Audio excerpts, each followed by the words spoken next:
Many say that artificial sweeteners are causing cancer, gut health issues, and making us fat because they somehow trick your body into thinking it's regular sugar.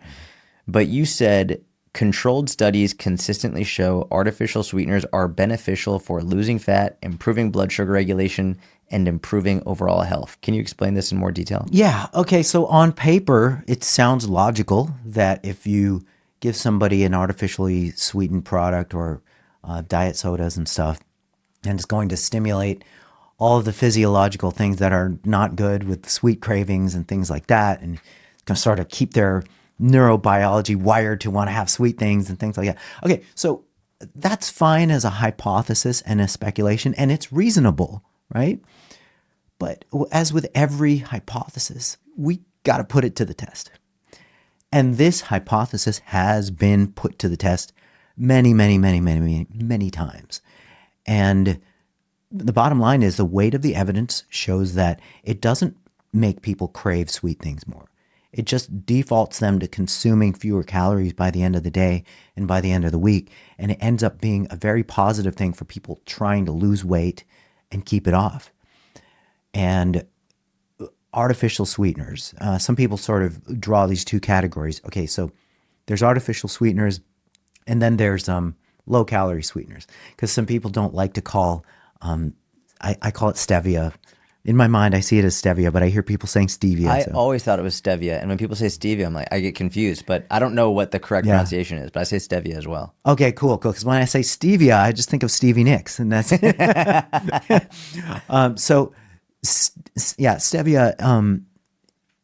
It may be in a different boat. Things like stevia, things like the sugar alcohols. Okay, maybe in a different boat from just a chemical classification standpoint, but from a functional standpoint. And there's just so small a dose of these things that are required to have the desired effect that you would have to consume just so incredibly much of these things for it to have any material impact in a lifetime or two. And so there's certain things that humans have geniusly invented that have actually improved the human condition and solved some basic human problems. And low calorie sweeteners as a group are, in my opinion, they're one of them for people who are trying to get weight off and keep it off. It's just a net positive in terms of food technology. There are many net positives in terms of drug technology for various things. For food technology, some of the big breakthroughs have been artificial sweeteners as well as protein powder. And there's this weird human nature thing, especially with people who gravitate towards the health and fitness and wellness space, who hate the idea of artificial anything. But then, okay, well then just go ahead and start bathing in lakes now. Turn off your computer. Don't use your car for that matter. Like, I'm not saying we have to be full Jetsons, right? Or maybe like I've seen a lot of people be like, I don't like artificial anything. And it's like, but you get Botox. Right. Or it's, I don't like artificial anything, but you inject testosterone in your ass. Like it's those are the things that don't make sense to me, where it's like they pick and choose what they're okay with and what they're not okay with based on the label of artificial. Oh yeah. Yeah, absolutely, man. Humans are going to human. Yeah. We're going to make it off this planet at some point. We're going to colonize the galaxy at some point, but that's just how it is. We accept the good stuff for what it is, even if it's artificial. I mean, artificial limbs, thank God. Yeah. We're there already. We're pretty soon going to have artificial brains. And there's going to be goods and bads with the march of technology. But with artificial sweeteners, the evidence does not show net detriment for anything. I think one of my favorite experiments that I've done was the continuous glucose monitor experiment, where I deliberately spiked my blood sugar every day. Yeah. And I did that for a month. And what was always surprising to me is the people who say, oh, well, they trick your body into thinking that it's real sugar, and so your blood sugar is going to spike, your insulin's going to spike. And so I obviously tested it with Diet Coke, and I was like, well, let's see what actually happens. And nothing happened. But bewildering to me is the confidence with which people say these things when never mind looking at the research. Let's say you're not going to open PubMed, you're not going to like actually look at research articles. Have you spoken to a type 1 diabetic? Just talk to it. If this was an actual issue, type 1 diabetics wouldn't be able to. They would be very well aware of the effects from having a Diet Coke, for example, on their blood sugar or on their insulin because they're always testing it. They're always looking at it. They have to. There's a major issue if they're not. And even after I did that experiment, people were like, "There's no way. Like that's just not accurate. You're a shill for whatever." It's Right. But I think, to be fair, the major concern, let's say outside of spiking blood sugar, outside of insulin, outside of even gut health issues, which I do want to talk about in a second, I think the biggest concern is cancer. I think that's what people are most worried about. And I empathize with that because I'm worried about it too. I think on some level it would be weird for an individual to not have some fear of cancer because we see people who live unbelievably healthy lives, who are the models of health, get cancer and die very young. So from a cancer perspective, what do you think about artificial sweeteners? It's an evidence thing. It really is an evidence thing. And there's always going to be degrees of unknown. There's always going to be unintended consequences with various technologies that we try to develop. But my read of the current evidence is that it is highly implausible to develop cancer from doses that are remotely close to like typical human dosing for these things. Artificial sweeteners, the range of them. I'm just skeptical of that, but I'll also concede that these questions are hard to study. You can't run human experiments to just load people up with extraordinary amounts of these compounds in the experimental group and have the control group just go on their merry way, control everything, and then follow them for decades and see what happens in each group.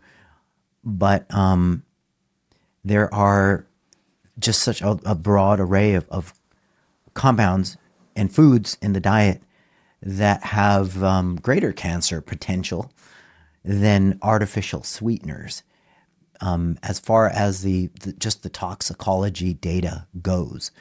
So I'm just not convinced. What would have greater cancer potential? Things like charred flesh. So like barbecuing on a grill, like. Well, if you just consume the charred parts and you consume that in large amounts. I like to use this example all the time, like just walking around in LA. Because the air quality? Yeah, it's the air quality. Yeah. Certain processed meats with their... Now, people will push back on that as well, but you're getting larger amounts of compounds that have cancer potential in other foods than you'd be getting with the tiny amount of, let's say, aspartame in some sort of diet soda. Mm-hmm. And unless you have gallons of that stuff a day, you're not even going to reach the upper safe thresholds that are kind of reflected in these, animal studies where they just load the animals up with escalating doses until they see some semblance of harm. That's just kind of the reality with artificially sweetened beverages and products and stuff. I don't think that it's a great idea when I see folks having like a dozen Diet Cokes a day, let's say. I would rather people try to get into the habit of drinking plain water and maybe limiting their diet sodas to... With clients, my standard was like limit it to like one or two a day. If you feel that need. Where does that recommendation come from? Is that based on? That's just me. That's just you. But is that's just me in practice? Yeah. Is there like evidence showing above that limit is dangerous, or is there you have a gut feeling that above that amount is not intelligent from a cancer risk perspective or a gut health risk, or is there something driving that recommendation, or is that you just sort of like, hey, I don't know, I think you probably shouldn't have that much because Mentally and emotionally, you should probably get used to having fucking water and not these overly sweetened drinks. Like, where does that come from? Okay, part of it is what you just said. And the other part is usually with these diet drinks, you're going to get on the low end, maybe 20, 30 milligrams of caffeine. On the high end, you'll get like, 100 milligrams. And some of these some of these drinks that the kids do, it's like, whoa. Yeah, it's wild. It's like it's at 200 milligrams of caffeine per drink. It's like, wow. And so it concerns me from how that might affect sleep quality, especially if they're, let's say, coffee consumers as well. And the amount of caffeine, it just adds up. Yeah. And caffeine is no freaking joke.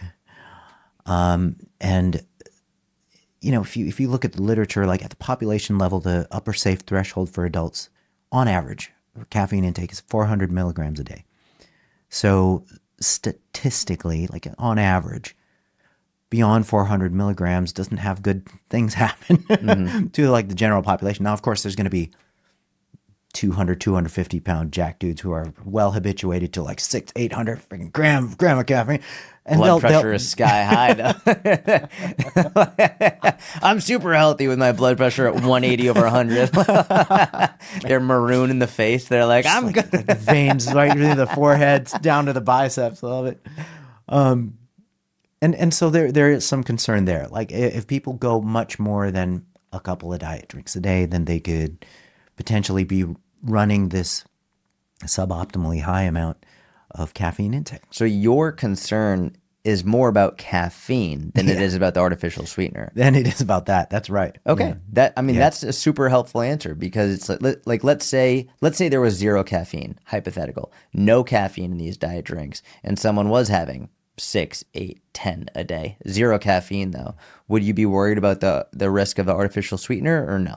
Okay, so you know what? The short answer is no. General short answer is no. But I would imagine that across the range of artificial sweeteners, some have more cancer potential and some have less. Okay. When I took a look at the literature on the so-called, the cancer threat of aspartame, for example, and looking at the doses required to hit certain presumed harmful thresholds, okay, you'd have to consume 3 cases of this stuff in order to begin to hit that. Like 20 cans a day type thing? Yeah. Yeah. Over a long duration of time, yeah. Over a long duration of time. And people can't do that. They'll drown of overhydration by that time, right? And so it's just not realistic. It's just not plausible. But look, I understand that in this lifetime, we place our bets where we're going to place our bets. And if somebody doesn't like the idea of artificial sweetened beverages or anything like that, they're not missing out on anything. Yeah. And so I wouldn't judge somebody who avoids Diet Cokes and stuff. Mm-hmm. But I do have an issue with somebody saying, hey, everybody needs to avoid diet sodas because you're going to get cancer. Yes. Yeah. You don't judge them for not drinking it, and they can't fearmonger, or they shouldn't fearmonger. That's the other side of the thing. Yeah, it's the other side.